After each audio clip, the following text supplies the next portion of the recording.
नमस्कार, मैं प्रवीण झा। आप सुन रहे हैं एक दुनिया कई आयाम। पिछले एपिसोड में हमने बात की मंगोलों के आने की और अरबी लिपि के विकास की, उसकी समस्याओं की।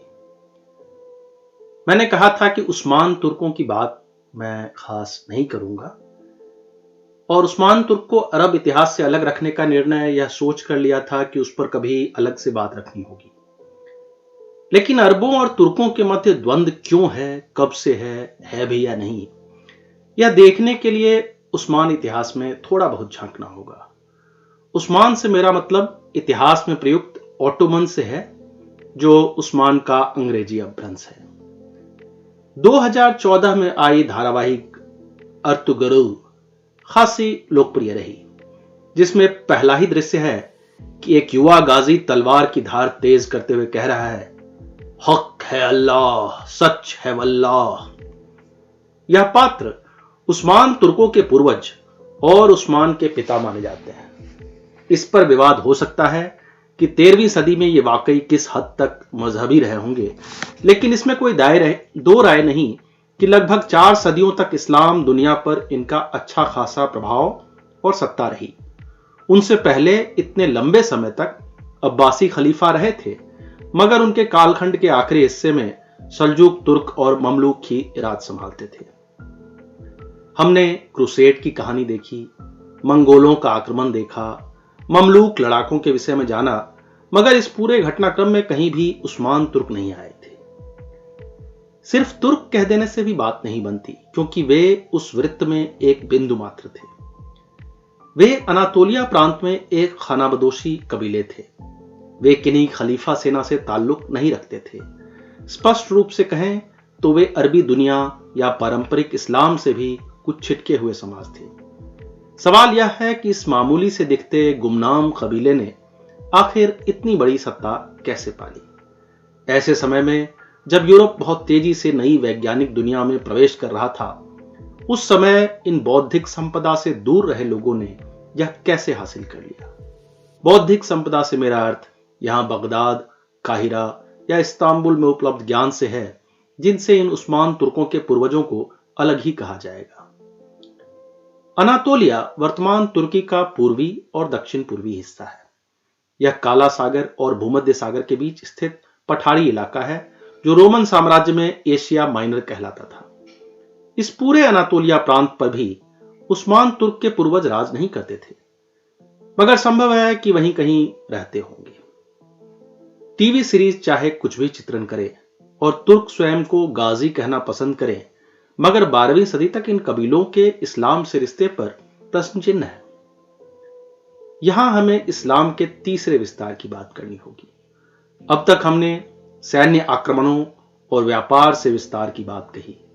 अब सूफी दरविश, रूमी, समाजन, जिक्र इत्यादि पद्धतियों की बात करनी होगी।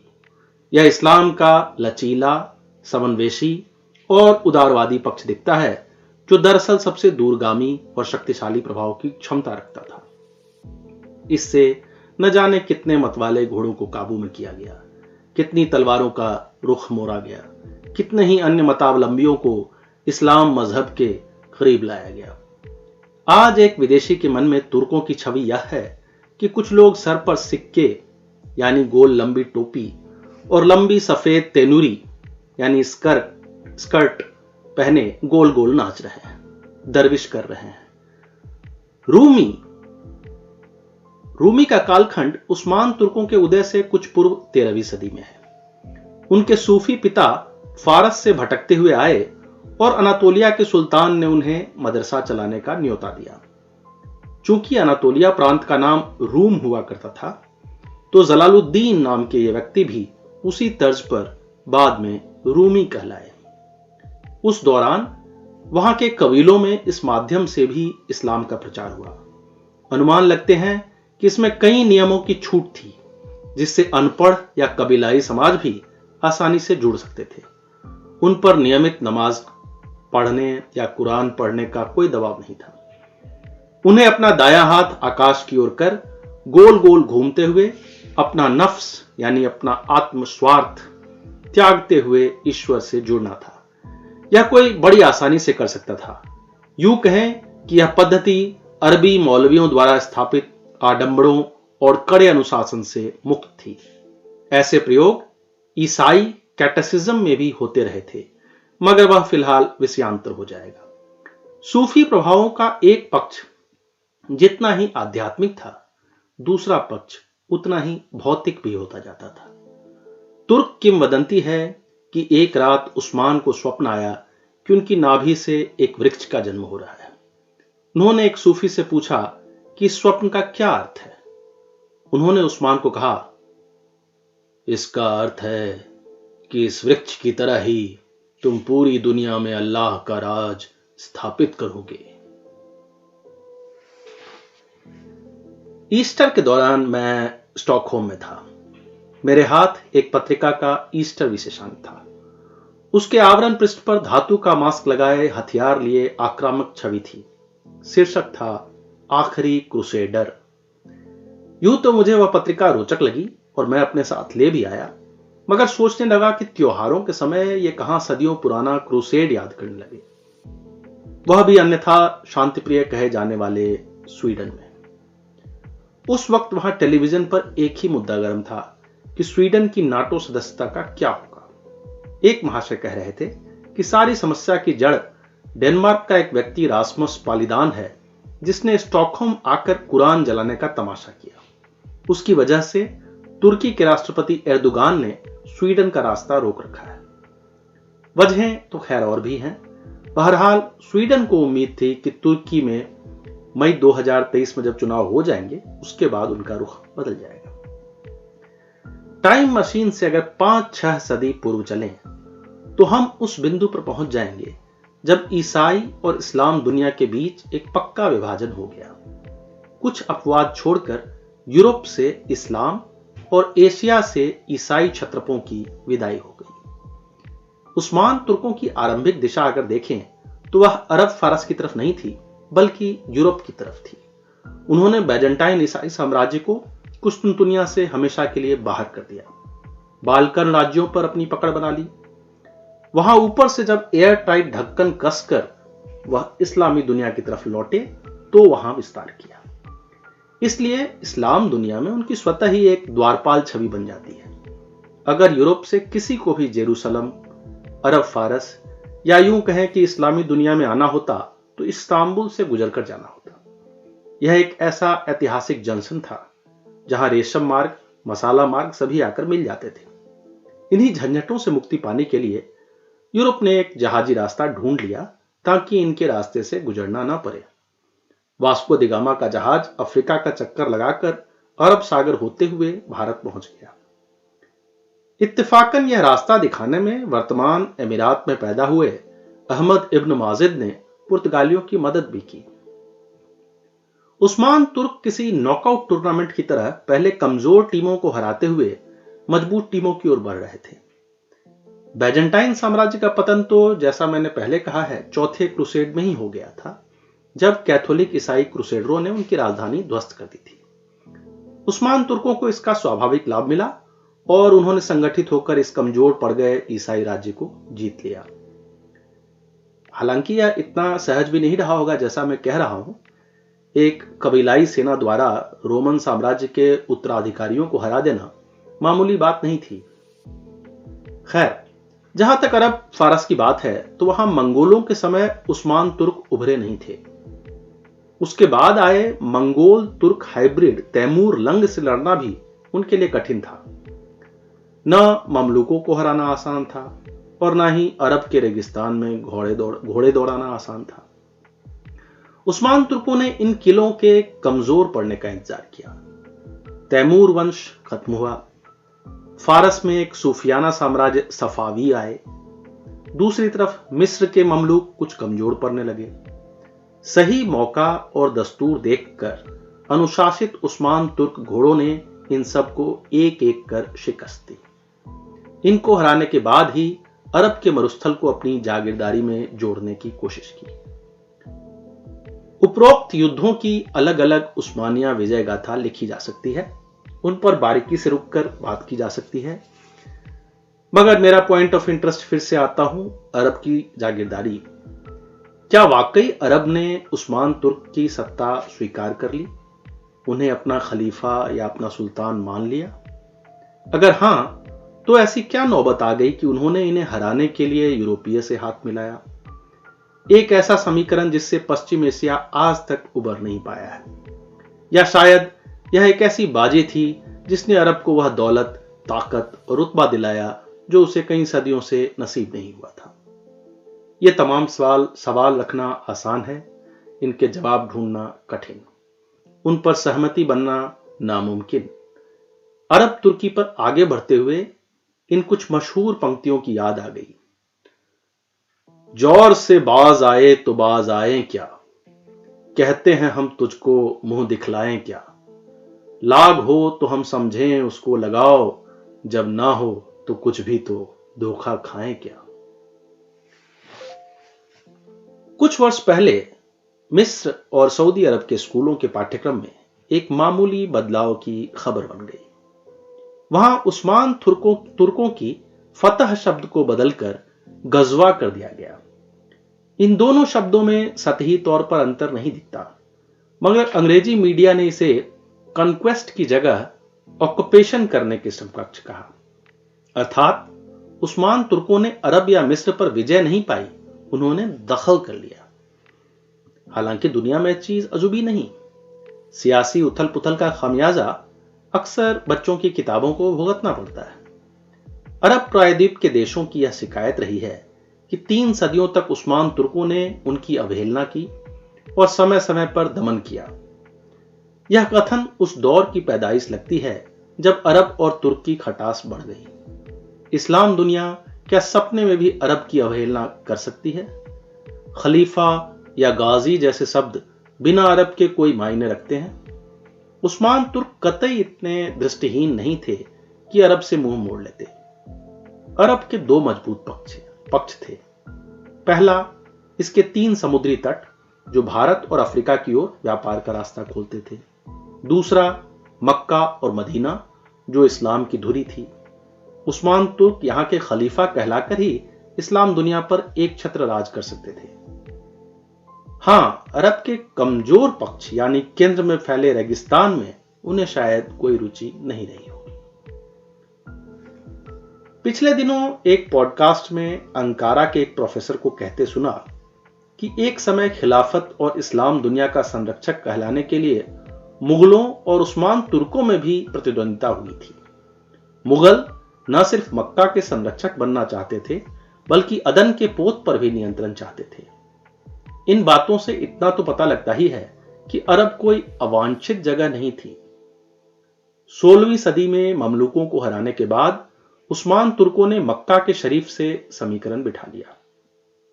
मक्का के शरीफ खानदानी लोग थे जो वहां की देखभाल और प्रशासन संभालते थे।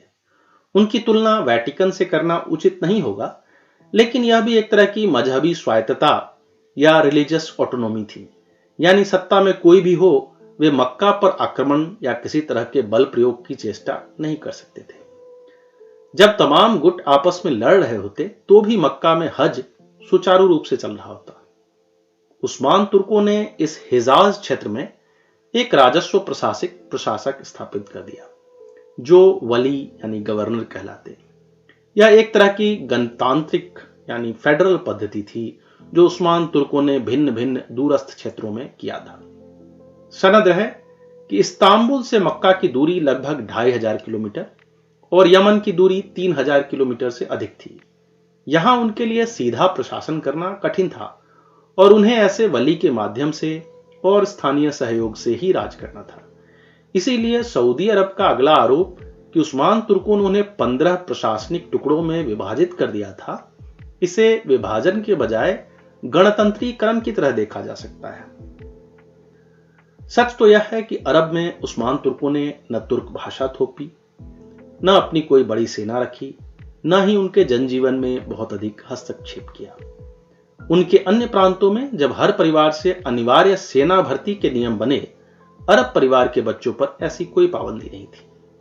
जब यूरोपीय जहाज अरब के पोतों पर लगने लगे और उपनिवेश बनाने की टोह लेने लगे, उस समय उस्मान तुर्कों ने इन बंदरगाहों पर हस्तक्षेप किया। जाहिर है इसे एक मजहबी रंग दिया कि वे ईसाइयों से रक्षा करने यहां आए। आखिर वे स्वघोषित गाजी तो थे ही, खलीफा की हैसियत भी पाली थी, तो यह स्वाभाविक था।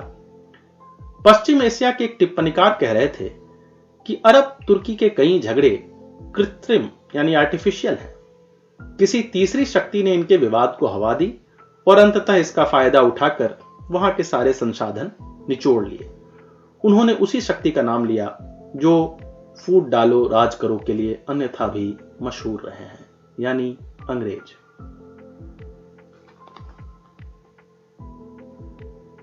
पुर्तगाल इतना छोटा है कि वहां बच्चों के पालने रखने की जगह कम है, लेकिन उनके कब्र दुनिया भर में फैले हैं। यह एक मशहूर कहावत है। अरब और पुर्तगाल स्पेन के मानचित्र पर गौर किया जाए तो उनमें कुछ समानताएं दिखेगी। दोनों ही प्रायद्वीप हैं, यानी 3 दिशाओं से समंदर से घिरे हैं। दोनों ही अलग अलग महादेशों के मध्य एक पुल का काम करते हैं। दोनों में व्यापारियों की बहुलता रही है और यहां के लोगों ने खूब यात्राएं की है। क्षेत्रफल के हिसाब से यह यूरोपीय प्रायद्वीप अरब से काफी छोटा है और वहां रेगिस्तान भी नहीं है। अरबी शब्द दलाल और पुर्तगाली शब्द फिटोरियास व्यापार के एक अहम हिस्सा रहे थे। इनका अर्थ आज के जमाने के ब्रोकर या मिडलमैन के रूप में है। व्यापार में सबसे कम निवेश पर सबसे अधिक मुनाफा पाने वाले लोग। ऐसे अनुमान लगते हैं कि इस तरह के दलाली पर रोमन साम्राज्य के समय यहूदियों का बेहतर नियंत्रण था। उसके बाद यह धीरे धीरे अरब के व्यापारियों की तरफ शिफ्ट हुआ। 11वीं सदी तक पुर्तगाल भी इस्लामी साम्राज्य अल अंदालुस का हिस्सा था और वहां अरबी व्यापारियों की खूब आवाजाही थी। दलाली में तीसरा शिफ्ट 15वीं सदी के बाद आया, जब ईसाई या पश्चिमी दुनिया ने इस पर नियंत्रण शुरू किया, जो कमोबेश आज तक कायम है। चीजें बनती सस्ते श्रम के देशों में है, बेची बड़ी जनसंख्या के देशों में जाती है और कमाते ऐसे लोग हैं जो न उतना श्रम करते हैं न उनकी संख्या है। अब इस ट्रेड शिफ्ट को सिलसिलेवार ढंग से देखा जाए। इसके लिए वर्तमान बेल्जियम के एक स्थान को मानचित्र में देखना होगा, आंतवेर्प। यह पश्चिमोत्तर यूरोप का एक बंदरगाह है जिसे अक्सर हीरो की राजधानी भी कहते हैं। 16वीं सदी में यहां एक वर्ल्ड ट्रेड सेंटर की तरह एक व्यापारिक एक्सचेंज था जिसे बोर्स कहते थे। यह दुनिया का पहला संगठित वस्तु विनिमय केंद्र यानी कोमोडिटी एक्सचेंज भी कहा जाता है। अगर मानचित्र पर भारत के मलाबार तक या गुजरात से आंतवेर्प तक रेखा खींचें तो उसमें फारस, अरब, इस्तांबुल, पूर्व यूरोप आदि दिखेंगे। इसमें जहाजी रास्ता मुख्यतः भारत और अरब के बीच था। इसे नोट करना जरूरी है कि भले सिंदबाद की कथा एक मिथक हो, लेकिन कठिन मानसून नेविगेशन में ये पूरब के लोग निपुण थे। 16वीं सदी से समीकरण बदलने लगे जब यूरोप ने विज्ञान के माध्यम से जहाज यात्राओं में नए प्रतिमान रचे। यूरोप के देश एक एक करके समुद्री दलाली में सम्मिलित होते गए, जिसमें मुनाफा कहीं अधिक था। खासकर पुर्तगाल ने इसमें पहला कदम रखना शुरू किया और उन्होंने जो व्यापार के मुख्य जंक्शन चुने उसमें पूर्वी अरब तट के और होर्मुज और बहरेन से लेकर मस्कत तक का क्षेत्र था, जो आज ओमान का हिस्सा है।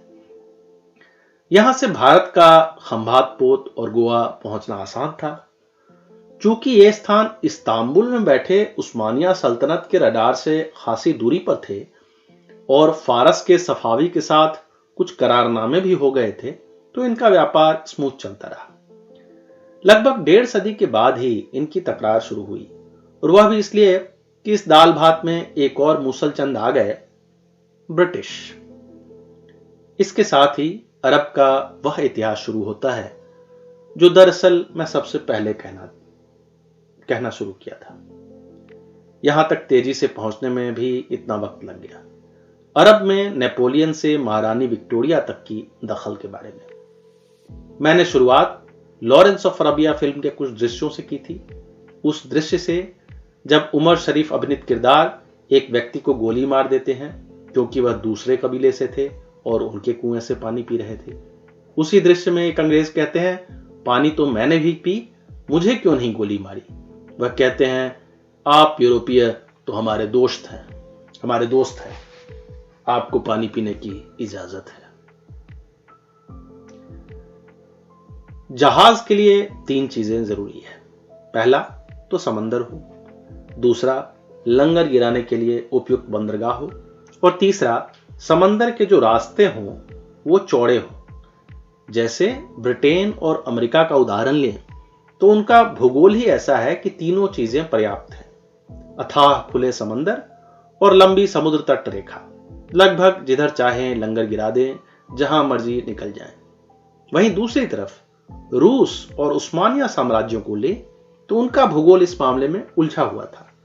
रूस के पास सबसे सुलभ था बाल्टिक सागर और इस्तांबुल के लिए भूमध्य सागर। लेकिन दोनों सागरों को अगर आप मानचित्र में देखें तो वह किसी बड़ी झील की तरह दिखेंगे। उनके रास्ते आगे जाकर सकरे या बंद होते जाते दिखेंगे।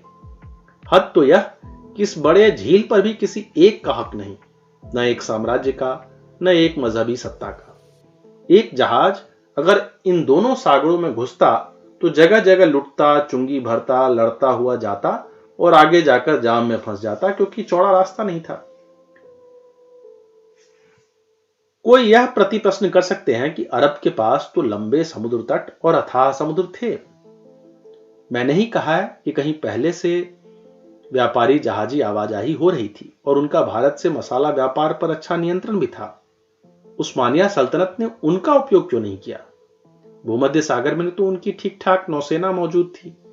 फिर पुर्तगालियों ने कैसे अरब के तट पर कुंडली जमा ली? यहां भी घूम फिरकर हमें भूगोल ही देखना होगा। जितनी देर में पुर्तगाली जहाज लिस्बन से चलकर पूरा अफ्रीका का चक्कर लगाकर मस्कट पहुंच जाते, उतनी देर में तो इस्तांबुल से चले काफिले ऊंटों को पानी ही पिलाते रह जाते। समंदर के रास्ते पहुंचना और रेगिस्तान के रास्ते पहुंचने में बहुत अंतर है। इस कारण इस्तांबुल को प्रशासन में भी दिक्कतें आती और खासकर यमन के जैदी शिया कबीलों ने उनकी नाक में दम कर रखा था। ऐसा नहीं कि उस्मानिया सल्तनत ने पुर्तगालियों को रोकने की कोशिश नहीं की। वास्को डिगामा के आने के कुछ ही दशक बाद वे समंदर में भिड़े। दीव जो भारत में है, सौराष्ट्र से कालिकट के जहाज और उस्मानिया सल्तनत ने मिलकर पुर्तगालियों को घेर लिया था, जिसे हम सीज ऑफ डीयू 1538 कहते हैं। 4 महीने तक उनका दाना पानी बंद रहा, मगर पुर्तगाली भी ऐसे मनोबल लेकर आए थे कि टस से मस नहीं हुए। पुर्तगाल से मदद पहुंच गई, मगर इस्तांबुल से नौसेना बैकअप का पहुंचना असंभव था। उन्हीं दिनों काहिरा के वली की लिखी उस्मानिया सुल्तान के नाम एक चिट्ठी का अनुवाद पढ़ रहा था। ये काफिर पुर्तगाली हिंदुस्तान पर फतह करने के इरादे से हर तरफ पसर रहे हैं। उनकी वजह से मुसलमानों को हज करने में दिक्कतें आनी शुरू हो गई है। आप तमाम कारीगरों को तैयार करें। अल मुतस्सवित यानी भूमध्य सागर और अल हमीर यानी लाल सागर के बीच की जमीन का मुआयना करवाएं। क्या वहां कोई नहर नहीं बनाई जा सकती जिससे हमारे जहाज आ जा सकें? कम से कम एक जहाज की जगह निकल जाएं। जवाब कुछ यूं मिला, यह नामुमकिन है। नहरें दरिया जोड़ सकती है, समंदर नहीं जोड़ सकती। कुछ सदियों बाद उसी स्थान पर अंग्रेजों, फ्रेंच और अमेरिकियों ने भी मिलकर विमर्श किया और कम से कम एक जहाज का रास्ता तो निकल ही आया। उस नहर का नाम पड़ा अल सुएस यानी सुएज नहर, जिसका अर्थ था नई शुरुआत। आज के सऊदी अरब की कहानी एक कॉफी हाउस से शुरू होती है। खैर, यह वाक्य तो मैंने बस ध्यान खींचने के लिए आपको कहा, मगर इसके कुछ पृष्ठभूमि भी है। हमने फ्रांसीसी क्रांति से लेकर रूसी क्रांति तक ऐसे अड्डों की भूमिका देखी है जहां बैठ के लोग गुफ्तगू करते, विमर्श करते। गुफ्तगू शब्द फारसी के गुफ्तार से उपजा है, जिसका अर्थ संवाद या वार्तालाप से है। 16वीं सदी के इस्तांबुल में ऐसे कहवा खाना यानी कॉफी हाउस खुलने शुरू हुए जहां लोग मस्जिद से निकलकर जमा हो जाते। यहां उन दिनों कॉफी के साथ तंबाकू का सेवन आम था। यह तंबाकू लाने का श्रेय यूरोपियों को ही जाता था और बाद में तुर्की के लोग भी उगाने लग गए थे। आज भी तुर्की के लोग सिगरेट फूंकते बहुधा मिल जाएंगे और इस मामले में यह अनूठा इस्लाम बहुल मुल्क कहा जा सकता है जहां सिगरेट की खपत काफी ज्यादा है। हालांकि जब मैं यह पंक्तियां कह रहा हूं तो राष्ट्रपति एर्दोगान है, उन्होंने कई बार अपील की है कि इस्लाम में तंबाकू हराम है, मगर सदियों से वहां की हवा में फैला धुआं भला एक पल में कैसे छट जाए। 16 सितंबर 1633 को मिलाद उन नबी के मौके पर सुल्तान अहमद मस्जिद में एक एक कर 2 मौलवियों ने खुतबा पढ़े। पहले आए सिवासी अफंदी। उन्होंने इस्लाम में तरीकत यानी सूफीवाद के महत्व को समझाया और इस बात पर बल दिया कि जीवन शैली अगर भटकी हुई भी हो तो तरीकत उसे रास्ते पर ला सकती है। यह एक उदारवादी नजरिया था जिसके अनुसार बिना नमाज पढ़े, बिना खान पान या पहनावे में बड़ा बदलाव किए भी कोई मजहब का पालन कर सकता था। उनके ठीक बाद एक अन्य मौलवी ने खुतबा पढ़ना शुरू किया। उन्होंने कहा कि इस्लाम भटकता जा रहा है, जो कायदे बताए गए थे उनका अनुसरण नहीं किया जा रहा। काफिर यूरोपीय प्रभाव में आकर लोग तंबाकू फूंक रहे हैं, लोग व्यभिचारी हो रहे हैं। इसका हल यह अहले तरीकत नहीं बल्कि अहले शरीयत है। इस सल्तनत को एक मजहबी कायदे से चलाने की जरूरत है, अन्यथा बहुत जल्द यह फिरंगी हाथों में जा सकता है। इन मौलवी का नाम था कादिजादे मोहम्मद। यह एक रूढ़िवादी और प्रगतिवादी का शाश्वत विवाद दिखता है जो पूरी दुनिया में कमोवेश है। मुझे एक पाकिस्तानी फिल्म याद आती है, खुदा के लिए, जो 2007 में आई थी। इसके आखिरी अंश में 2 मौलवी कुछ इसी तरह का विवाद करते हैं, जिनमें एक कहते हैं कि इस्लाम में मौसीकी यानी संगीत हराम है और दूसरे इसे तर्क सहित काटते हैं। इन दूसरे मौलवी का किरदार नसीरुद्दीन शाह ने निभाया था। खैर, 17वीं सदी के मस्जिद में हुए उस वाद विवाद के बाद जनता हमेशा की तरह कहवा खाने की तरफ निकली। वहां कॉफी और तंबाकू पर चर्चाएं होने लगी कि क्या सही है, अहले शरीयत या अहले तरीकत। क्या कादिजादे साहब का अंदेशा ठीक है? क्या हम इस्लाम से भटक रहे हैं? क्या उनके बताए तरीके से हमारी आजादी और मसलन यह कहवा खाना न छिन जाएंगे? इन विमर्शों के बाद 2 गुट बंटने लगे। पहले, जो सूफियाना जीवन और दरविशों में भरोसा रखते थे, यह सुलभ था, उन्मुक्त था। दूसरे वे जो कादिजादेली कहलाए और उन्होंने शरीयत से चलने का निर्णय लिया। उस समय के सुल्तान मुराद चौथे के लिए भी अहले शरीयत ज्यादा मुफीद था। उन्हें लगता था कि इस तरीके से न सिर्फ विदेशियों से लड़ना आसान होगा बल्कि साम्राज्य के अंदर भी अनुशासन आएगा। अनुशासन जल्द ले भी आएगा। मिस्र और मदीना को छोड़कर बाकी के साम्राज्य के कहवा खाने पर पाबंदी लग गई। एक व्यक्ति ने जब मुराद के अतिवाद का विरोध किया तो उसके हाथ बांधकर सार्वजनिक रूप से मारने की सजा दी गई। यह चीजें इस्तांबुल के लिए नई थी, जहां शरीयत पहले नहीं रही थी। इसका विरोध तुर्की के अनेक अफंदी, जो वहां के सामंत होते थे, उन्होंने किया। नतीजतन कहवा खाने खुल गए, तंबाकू फूके जाने लगे, दरविश कायम रहे, जनजीवन पहले की तरह चलने लगा। मगर जब धुआं उठता है तो आग पूरी तरह बुझती नहीं कहीं। अगली सदी में इस्तांबुल से कहीं दूर अरब के रेगिस्तान में 2 लोग मिले। एक का नाम था मुहम्मद इब्न अब्दुल वहाब और दूसरे थे मोहम्मद बिन सऊद। अगले एपिसोड में हम बात करेंगे मोहम्मद बिन सऊद और सऊदी अरब के शुरुआती इतिहास की।